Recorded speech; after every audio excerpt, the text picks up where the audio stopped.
Hey everyone, and welcome to today's revision class. I am genuinely so excited to have you all here for this explainer. Look, before you go and drop hundreds, maybe even thousands of dollars on a piece of home cardio equipment, I really need you to listen closely, because here's the reality. One of these machines is going to help you lose fat effectively, efficiently, and most importantly, safely. The other one, well, it might just waste your hard-earned money and end up becoming a very expensive, extremely heavy clothes hanger in your spare bedroom. And honestly, it breaks my heart seeing how many people end up picking the wrong one simply because they don't look at the facts beforehand. But today, we're gonna fix that. Okay, let's dive right into this. We have two absolute heavy-hitting contenders today. We've got the rowing machine and we've got the treadmill. Now, if you are trying to lose weight at home and you find yourself completely stuck between these two classic options, you are in the exact right place. We are going to objectively, and I mean completely objectively, break down how they actually compare. We'll look at fat loss, the sheer amount of space they take up, the physical impact they have on your body, and of course, your budget. Our ultimate goal for this explainer is to give you a regret-free decision based purely on honest facts. No sponsorships, no fake marketing claims, just the raw data so you can buy right the first time. So, here is the syllabus for today's revision class. We'll be covering 1. The home cardio dilemma. 2. Calories versus body composition. 3. Space, noise, and cost. 4. The beginner learning curve.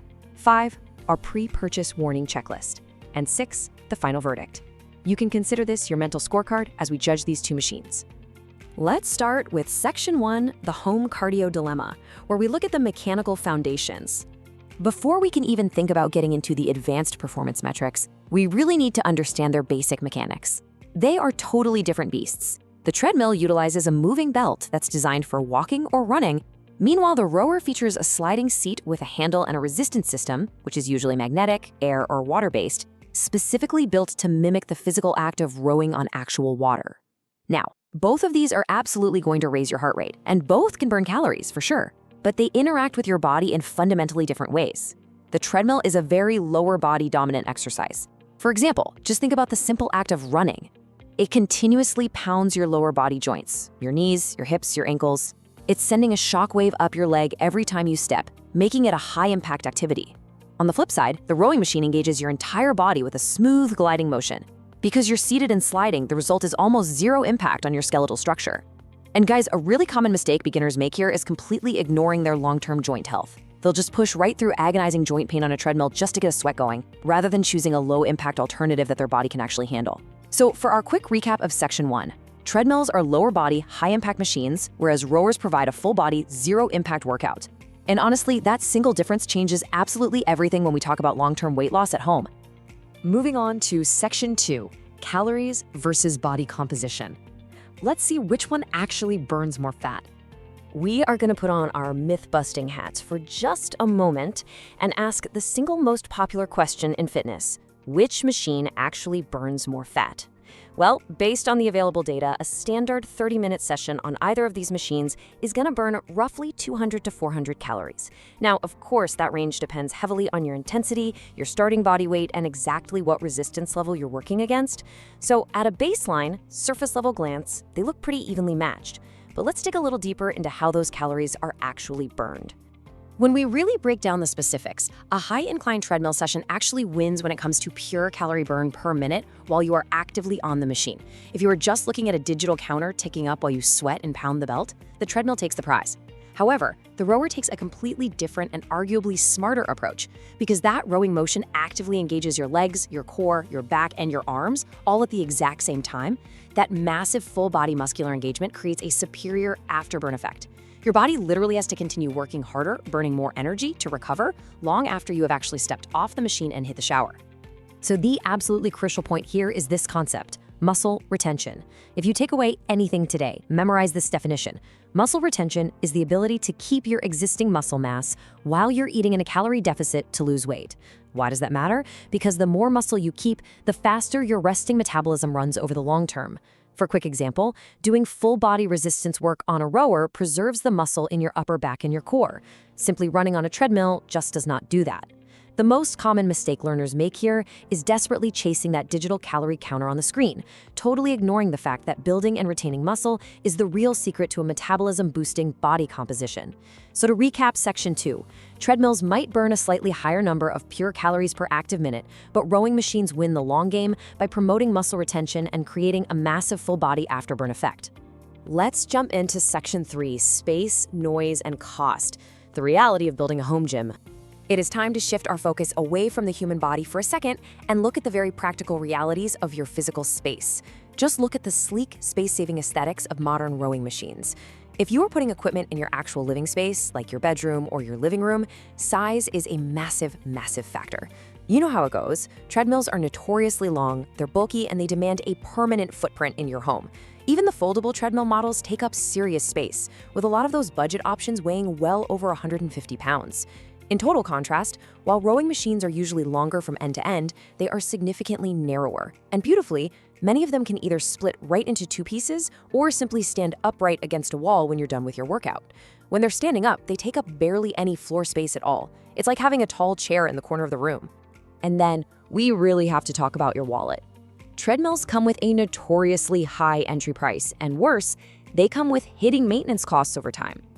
We are talking about having to replace worn-out belts, lubricating the running decks constantly, and inevitable motor servicing.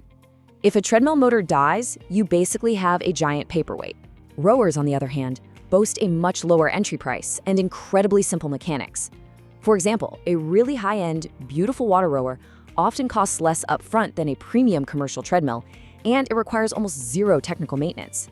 You might just have to drop a purification tablet in the water tank every few months, and that's it.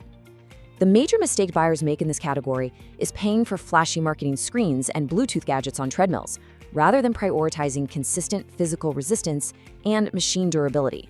Guys, you do not need a built-in entertainment system to drop weight. You just need a machine you will actually use consistently. So let's recap section 3.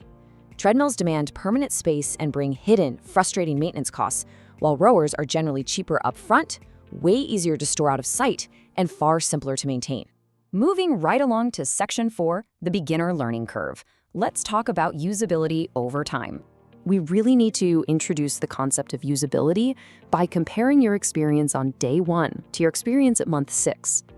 And we absolutely have to validate the treadmill here. It is completely 100% intuitive. Treadmills are the ultimate plug-and-play machine. You step onto the belt, you press the big green start button, and you just walk. If you are completely new to exercise, or if you're doing sports-specific running training, like maybe you're prepping for a local 5K, a treadmill is incredibly beginner-friendly right out of the box. There is virtually no learning curve to simply going for a walk. We all know how to do it. However, if you have never rowed before, you really need to understand that the rowing machine does demand a learning curve. You cannot just hop on the seat and start yanking the handle. You must follow the essential 3-step form. First, you drive backwards with your legs, then you lean back slightly to engage your core, and finally, you pull the handle toward your chest with your arms. It's a sequence: legs, core, arms.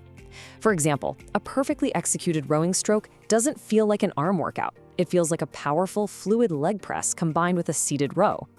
A huge mistake beginners make here is using terrible form, usually pulling entirely with their arms and hunching their shoulders up to their ears, which not only wastes vital energy, but heavily risks lower back strain. So let's quickly recap section 4. Treadmills absolutely win for being instantly easy to use on day 1. But once you master the simple 3-step form of rowing, legs, core, arms, the rower becomes far, far easier on your joints by month 6 and beyond. Section 5, pre-purchase warning checklist. Stop and listen before you buy. Pay close attention, students. I want you to mentally review this crucial consumer checklist before you add absolutely anything to your online shopping basket. Ignoring this could lead to some major buyer's remorse. Let's rapidly fire off these 6 vital checks you must perform. Number 1, weight capacity. Always check the exact limit on the spec sheet, as budget models usually cap out around 220 to 250 pounds. Number 2, noise levels. Treadmills are incredibly loud with all that foot pounding. Rowers are generally very, very quiet. Number 3, ceiling height. This is a big one. For example, treadmills require extra ceiling headroom for the physical height of the running deck plus the height of your actual bounce when you run. Whereas on a rower, you're seated the whole time, so standard low ceilings are perfectly fine. Number 4, warranty length. Number 5, real customer complaints. Look for trends. Look for motor failure trends on treadmills or maybe seat comfort issues on rowers. And number 6, hidden costs. Think about needing to buy heavy rubber floor mats to protect your carpet or specialized lubricants. The single most dangerous mistake consumers make here is completely ignoring those warranty lengths. If a seller is only offering a short 90-day warranty on a budget cardio machine, that is a massive screaming red flag regarding its build quality. To recap Section 5, always audit a machine's weight limit, the noise output, your required room dimensions, the warranty, the 1-star reviews, and any secondary costs before you ever click buy. And finally, Section 6, the final verdict. Let's look at our category winners. Well, it is the grand finale of our revision explainer. Let's see how that mental scorecard of yours is looking as we walk through this final scoreboard together. For overall fat loss and body composition, which includes that all-important muscle retention, the winner is the rower. For pure calorie burn per active minute while you're sweating, the treadmill takes it. For low impact and joint safety, keeping your knees and hips happy, the rower wins easily. For being the absolute easiest on day one with zero learning curve, the treadmill is your winner. And finally, for best value for money and fitting neatly into small homes or apartments, the rower is the undisputed champion. So looking at the full spectrum of data, we can clearly conclude that for the vast majority of people looking for low-impact weight loss at home, the rowing machine offers superior long-term value, amazing full-body conditioning, and a significantly lower injury risk over time. Honestly, you should really only consider a treadmill if you specifically need to train for running events or if ultimate plug-and-play simplicity is your absolute top priority. Now, let's lock in everything we've just learned. Here is the final summary of our explainer, structured as 5 quick revision questions to test your newly acquired knowledge. I want you to try and answer these in your head right now as I read them. Question 1, which machine is considered low impact? Question 2, what is the proper 3-step rowing form we talked about? Question 3, which machine burns more pure calories per active minute? Question 4, can you name a hidden treadmill cost? And question 5, why is muscle retention so incredibly important for long-term weight loss? If you can easily answer all 5 of those, and you definitely should be able to by now, then congratulations, you have fully mastered today's material. I'm going to leave you all with this final, somewhat provocative question. Are you ready to row, or were you just born to run? Take a moment tonight to reflect on your own specific physical needs, the health of your joints, and the real space limitations in your home. Remember, the right choice isn't just about the numbers, it's the machine you will actually commit to consistently. Let me know your answers and which machine you are choosing